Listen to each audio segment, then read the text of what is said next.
Hi, welcome. Thank you for joining us today. Journeys to Mount Shasta. Again, two familiar faces, me, Ichan, and Linda. Hi, Linda. Hi. Lots happened since our last recording. That's great. So that's why we're going to keep provide an update, and then we're going to talk about something going on and also whatever we like to share today. So Linda, last time we talked about your event in July, right?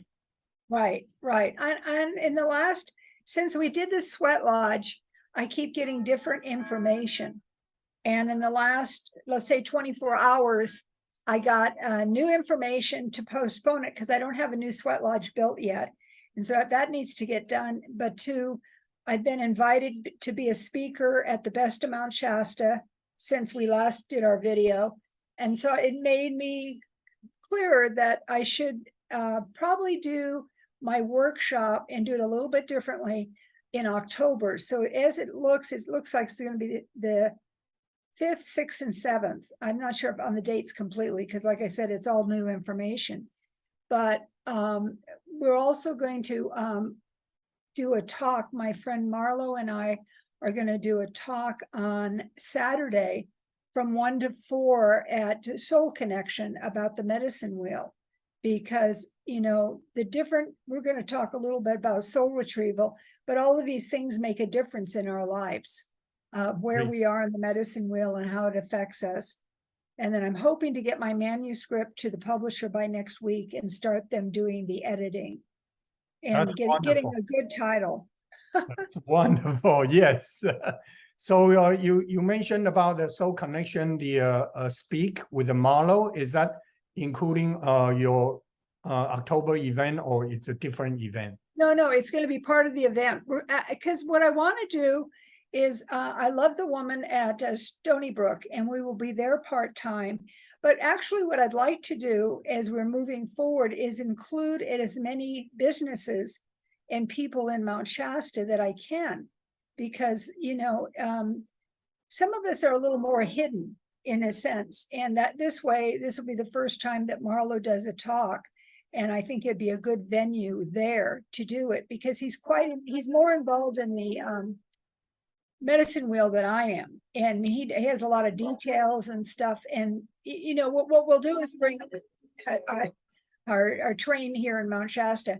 We'll bring the group that we have, but we'll also open it to the public so that if other people want to join, they can join. Because I think it's an important part for people to understand where they're at in the medicine wheel in reference. Because you know, it's just such a great teaching. And I think a lot of times, including myself, I minimize it. And then something will come up, and it's kind of like when I was writing my book and I realized that a lot of it was done pre-North, you know, before I was in the North. So a lot of my experiences were pretty intense. They weren't like la-di-da, and they weren't just meditating. It was doing hard work and showing up. And that's kind of where the West is. You know, you're kind of driven and you think you know what you're doing. And then you get to the North and you begin to realize you didn't know much. You thought you did, but you didn't know as much as you thought. So that's the wisdom of us. So can you also tell us a little bit about that? You were just invited to be the speaker of the involved of the Best of Mount Shasta? Well, a few years ago, we did the Best of Mount Shasta, and we had very different speakers. And it was really a success. I think everybody enjoyed each other, but then people came and we were able to do readings and do counseling and I brought Ron and I brought Frank Tom. They're both Indians. And Ron has kind of a speech impediment, and I did my talk, and then he didn't stutter or do anything. And he's a really big healer. So we drew the right people. So I was out painting my fence one day and she saw me. I hadn't seen her since the pandemic. And she's, oh, Linda, she said, I'm going to do the Best of Mount Shasta. And it's going to be over Labor Day. I don't have the exact details because it's still sort of a work in progress. but it's going to be about, she's really encouraging some of the elders, the people, women and men, I guess, in the North, to do the talk and give the basis for it. And she said, I think it's really an important time. So that kind of propelled it. She said, would you be a part? Because she felt that the last best of Mount Shasta, she kept saying, Linda, you're the heart. Because I was sort of in all the Zooms and I was encouraging different things. And so she wants me to be a part of it and encourage other people, you know, to be a part of it. Because through the pandemic, it's been isolating. I mean, people have come to visit, but not for the teachings as much as like when Marlo was here last weekend, he has the message that you have, that he's moving here. Not today, exactly what you've said to me. And, you know, it's so funny because I hear this from other people. And of course, I had that message many years ago. So when it's the same sort of enthusiasm, and it's sort of the secret, you know, well, you know, it's going to happen when the time's right. And I just met a woman on the trail, and she was asking me, oh, do you live here? And I said, yeah. And she's, oh, you are so lucky. And I said, well, it's not really luck. And she's, oh, I know, the mountain called you. Complete stranger. Yeah, interesting comment from her that I actually got a comment on the Facebook that I posted Mount Shasta bunny flat pictures maybe a couple of weeks ago. And actually this lady, she commented, oh, it would be very lucky to live in Mount Shasta. I say, yes, indeed. And then you just mentioned about this lady talk to you about the same thing. So synchronization everywhere now. Right. And that's how this change of this workshop, because it just wasn't feeling like the momentum was there, even though I'm enthusiastic about it. And until my new lodge is built, I just don't feel that the energy's there. And what was interesting is when I talked to Marlo, the sweat lodge we did was a little different. It was really healing the past and releasing it because we burnt the willows. And he was telling me of how it affected him and that he's very enthusiastic about the new beginning. And that was the whole thing. We have these families and these dysfunctions that I really wanted to talk about in the lodge, and we did. Different people shared some very intimate stuff, which is great. It's not a traditional Lakota thing. Mm-hmm. And what he was saying is he completely got it. He said, I really feel the excitement of the new beginning. Wonderful. And that was really, until the lodge is built, I think we're sort of in the process of building the new beginning. Yes. I think it's kind of like my crazy book, you know, it's like the time wasn't right. It wasn't right. Yes. But right now, everything is kind of in line, and then we'll just keep moving forward and then keep moving up. Yeah. Right. So very good. What do I want to say? Okay. Before we go into this soul retrieval, I would like to share something that this has been on my mind for the past about 2 weeks. And finally today, I get to sit down and actually type it down. So I would like to share with our friends and families here. It's just a few sentences. And this is the word to starting me off. It's a solitude is a wonderful gift we could give to ourselves. It is a choice of freedom, free from social obligation, free from needing validation from others, free from meeting expectation from outer world. It is free to be you and only you. Free to take time, reflect your life as well as soul mission. Free to connect higher vibration. Free to bring insight into your perspective. Free to create harmony and balance in your daily life.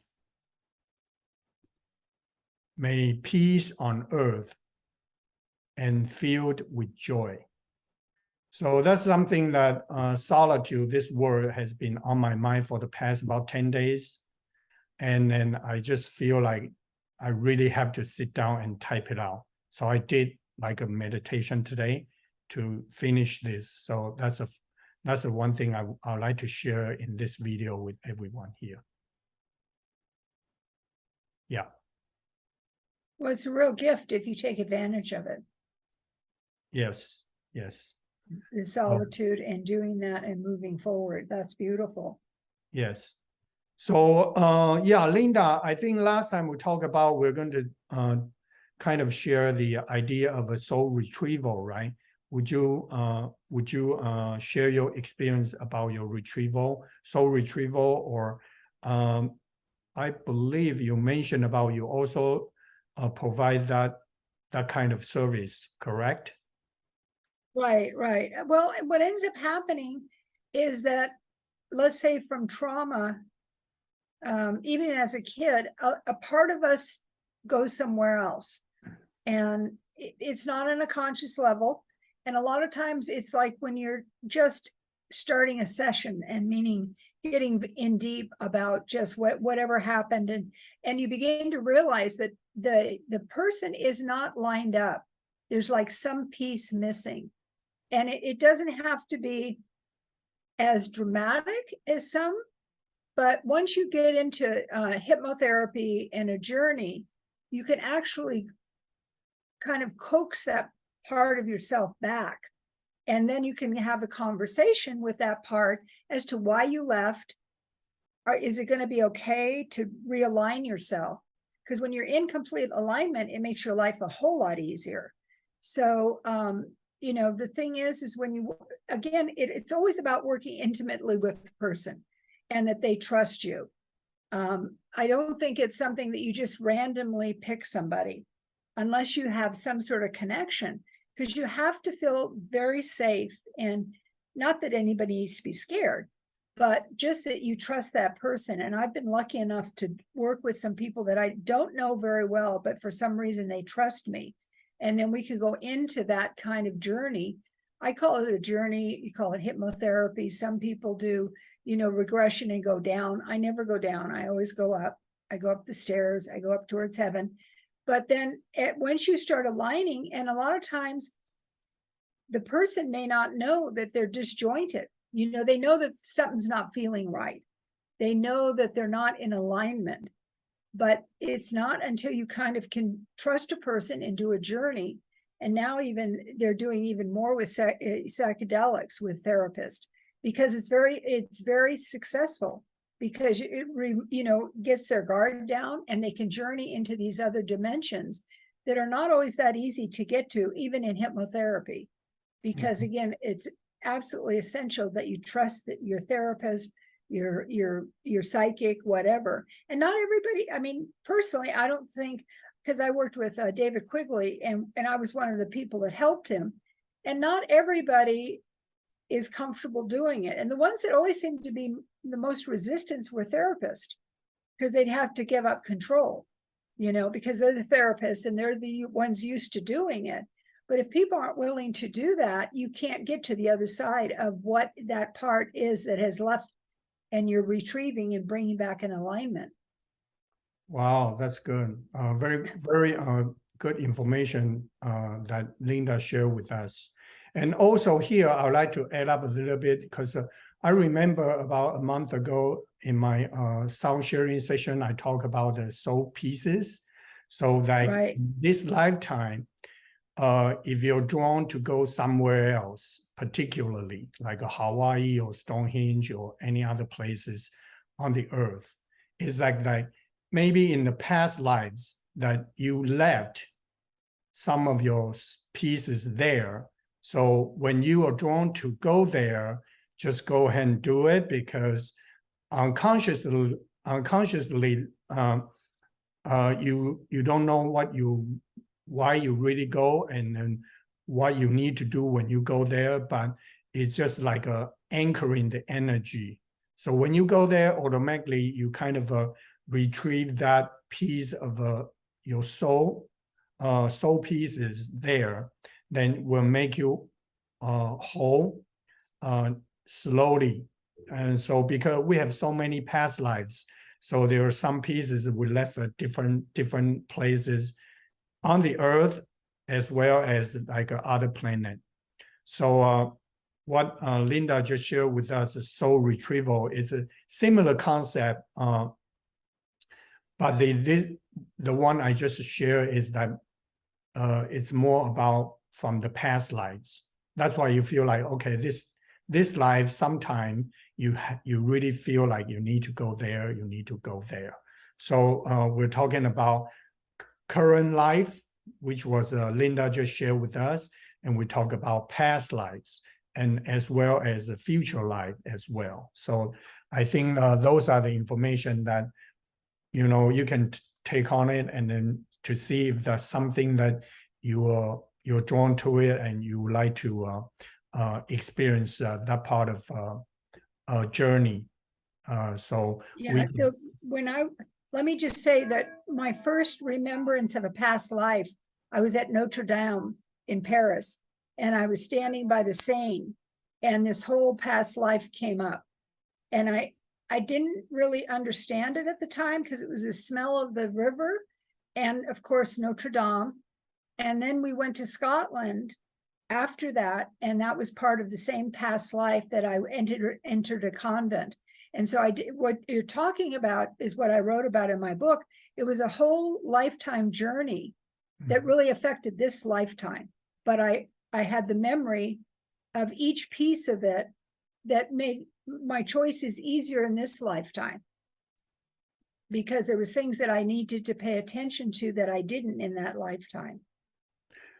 Yes, so that was a very good example that Linda just shared with us. And also on top of that, when I share that go to places to collect your soul pieces on the YouTube channel, then at that moment I realized that in our current lifetime, if we have a chronic disease that we thought is from our gene, yes, it is, but also because of some of the soul pieces that you have not collected, have not retrieved it. That's why we have those kind of like a chronic disease. So, if you're guided to go somewhere, just go, because that will actually help you.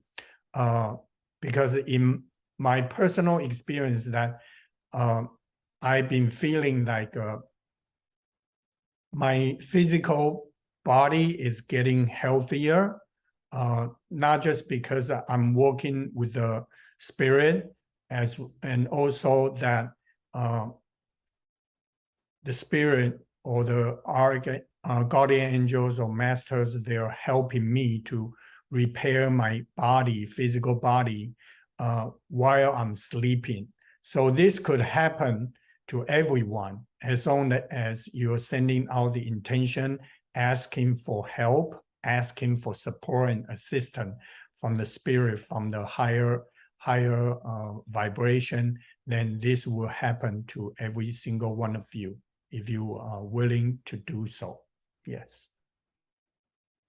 Yeah, resting is such an important part of the digesting of what's going on. And especially when people leave Mount Shasta, I always tell them that when they get home is when they'll really understand what they've gone through, because of just being in that altered state of sleep. Yes, yes. So what else? Okay. Another thing I would like to share with you is that dynamic meditation. I believe I talked about this in Mandarin few times already, but today I try to share this part of the information in English, and then because I think it's very helpful to people like us, working on this spiritual journey.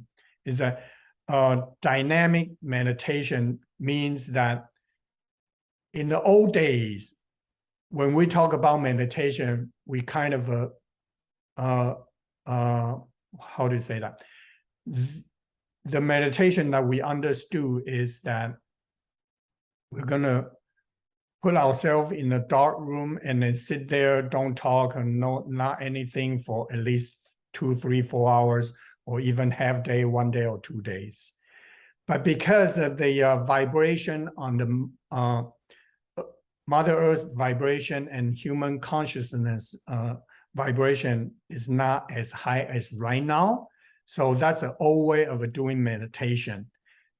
The reason I use a dynamic meditation is that I'm going to explain to you right here is that whatever you're doing during the day, that things that you enjoy of doing it, that you 100%, even 120%, 200%, pay attention on whatever you're doing. The entire process to you is a meditation. So it doesn't have to be sit there still, don't talk, don't think, not at all. It's like if you're cooking a meal for your families and friends, in that entire process, you're creating dishes. You try to think, try to be more creative. Oh, what am I going to cook today? How many dishes and what kind of combination I want to present? And doing that entire process is your meditation. Because nowadays, all the data, internet, all the data information kind of flooded everywhere. So we don't really have time to sit there for 2 hours and not talking, not thinking. So that's why dynamic meditation is good for everyone, is that you need to find your own, the one that fits you. Not everybody have to be same. For example, if you like swimming, the moment you jump into the pool and then you swim laps about 20, 30 minutes, that entire process is a meditation for you. That's why we can call it like a dynamic meditation. Also, if you like painting, the entire process is you're painting, you're creating with the color, with the shapes or the scenery that you put it out, you paint it out. That process is also meditation for you. So there are a lot more examples that you can think of. Just find the one that fits you the most. Like Linda, every day she goes take a walk with a peach. And then that process is also not only the vision quest, but also it's a meditation process for her. So because that's a time you spend time with you, yourself. And then that's very important to know that because nowadays we don't have time to sit there for 2 hours, not talking, not thinking. So find something, some activity really uplifting you and you really enjoyed it, you're joyful of doing those, then those are your meditation. And you can call it dynamic meditation as well. Yes. Thank you for doing that, for saying that. Because a lot of times for me, cooking is a meditation. And especially if I'm fasting, I mean, that sounds kind of crazy, but I really enjoy it. It is a high level, because it's like how you feed people. And just, and even my doing yard work is a meditation for me. Yes. I just love it. Yes. So a lot of things in our daily life that can be your meditation because we got so distracted from all other stuff like a TV, like an internet, those kind of things. So find the one that you can spend at least, some time every day or every other day to do it. And that's your meditation, process. So that's very good. And everyone is different. You don't have to do painting. You don't have to do swimming. You can find the one that fits you the most. Yes. Thank you. That's really good information. Yeah. A lot of people don't really identify. Like if I'm going to be working with, let's say, a harder client, I will go for a really long walk to kind of prepare and to get centered. And I know I'm doing that. I mean, I do it intentionally, but and I look at the trees and it's not like I'm thinking the whole time, but I'm appreciating nature. because I live in an area that I can see those, and now the flowers are in bloom and all that. So by the time I get home, I'm ready to do whatever it is. Yes, that's right. That's right. So anything else that we haven't covered that we would like to cover today? No, I think you did a great job. I think that's great. It's a great way to end it. To Okay, remind people, wonderful. yeah, to remind people that it's just a dynamic meditation. Yes, yes. I think that's very Love it. helpful information, for everybody. And then would you like to sum up today your event going on, and then so we Okay. can wrap it up? Yeah, it'll be in October, and I'll get the flyer by the next time we get together. And I just like everybody to keep a good thought for my publisher so that we can get it going, so that a book will be put together. And I think, like with I Ching and doing it, I think we're starting to draw different people and opening up to different venues. And I think we're all, and especially after the Sweat Lodge, we're in that new beginning. And what does that mean? We don't know what that means yet. It's being defined. It's like the painting you're talking about, or any of that stuff.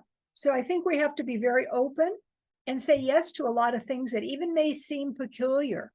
It could be, I don't know, going out with a strange friend that you haven't seen in years, and they have a message for you. You don't know. But I think we have to stay very open as we go through this transition in July.